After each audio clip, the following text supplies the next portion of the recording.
Welcome to the journey home. My name is Catherine and I live in Nova Scotia, Canada.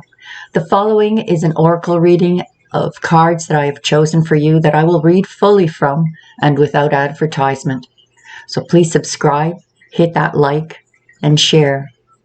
Enjoy your reading. This card chosen for you is from the Fairies Oracle by Brian Froud. Card number 33. Fairies of the future. Be here now. Guidance. Moving forward. The gnome of now at the top of the card looks both ways simultaneously, something that would give a human a crick in the brain if he tried it. However, the gnome has no particular problem with this, as fairies always have a sliding sense of past, present, and future. Anna in the center steps boldly, pregnant with possibilities, and carrying the hazelnut that grants wisdom. Puggy, above her, crouches ready to take off and rush ahead, just as soon as she is sure what direction they're going. While the frog above her waits, hoping to be kissed, just to see what will happen. Amalathea, on the left, hesitates momentarily, not sure she is dressed properly or has her hair done right for the occasion. Nearly everyone looks to the future with cheerful optimism. For all of Anna's bold stepping forward, if you look closely, you can see that she has her eyes on the wise gnome king at the lower left. He seems sure of the way to go. He is relying on his gut sense to guide him, knowing that this is his magic and it will serve him better than logic in the unknown future. Being a gnome, a son of earth, he is well grounded in reality, which is what it takes to have trustworthy gut feelings. Anna, being wise, or at least very nearly so, trusts him in this. Of course, she hasn't considered that where he wants to go may not be where she would like most to be. Fortunately, he has considered that and is pointing her in the right direction.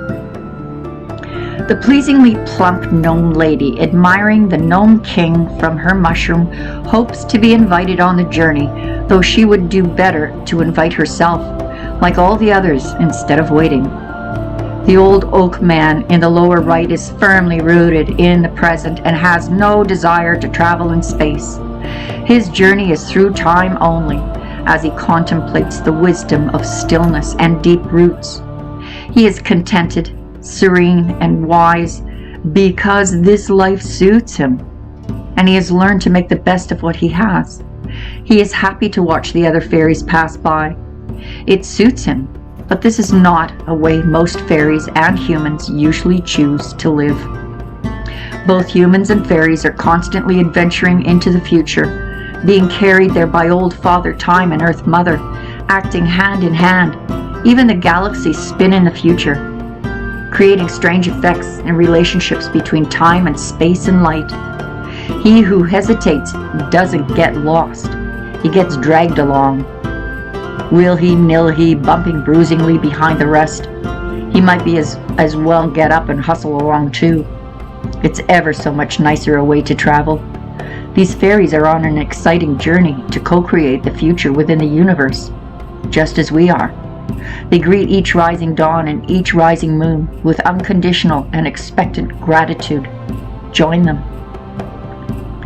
Your message here, Brian writes, there are the fairies of a bright future and are essential companions on any journey. When these fairies appear, it is time to consider where we have been and where we wish to go. There are many opportunities, many potentials, but we must choose a path and then take realistic, practical steps to bring the desired future into being. This is not a time to go wait in for things to come to us, but to step boldly forward to meet them.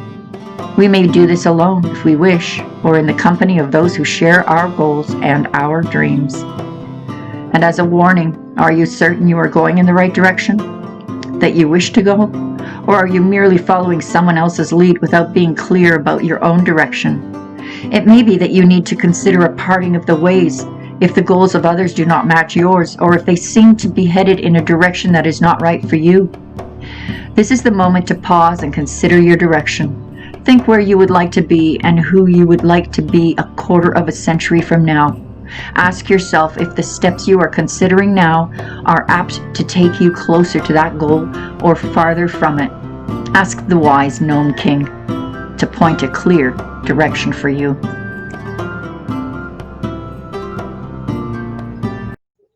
Before I read the second card for you, just a reminder to please hit the like and help me beat those algorithms. For every like that you give me is potentially 1,000 suggestions and recommendations on YouTube. Thank you and God bless. Enjoy the rest of the reading. This card chosen for you is from the Fairy Forest, an oracle of the wild green world by Lucy Cavendish. Card number 31, the Fairy Norn, planning, patience, cooperation. It is time to be careful, precise, and considered about what you do and what you say. It is time to share wisely, to look around very carefully, and to consider what patterns of your life that will be going forward. It is time to do small and very precise things each day that will increase the stability in your world. It is time for the small, the everyday, to be cared for, observed, and known, and for all the loose ends of life to be tied up neatly, one by one. There is clutter and some chaos about you. There is no blame in that. The Fairy Norn knows. For all lives when we are well lived, hold such things. But your job now is to begin to tidy up your life, to shape it, and make it into a form that is more contained, more organized, and somehow, for all of this control, more free. For when you introduce the order, the chaos can no longer eat away at precious reserves of time. Emotions are not squandered in the petty dramas that humans love to dally with, and you know what must be done carefully, precisely, and with clear intent to bring the next step, the next shape into your life. Do this and watch your fate simultaneously reveal and transform itself. Artwork, Mystic Stitch. If you're still here, thanks for listening to this oracle reading. And please join us Wednesdays and Sunday nights live. If you would like some free cards pulled for you, I would love to pull them for you. Check the website out too. There are all kinds of perks for members over there. God bless, and talk to you again soon. Bye-bye for now.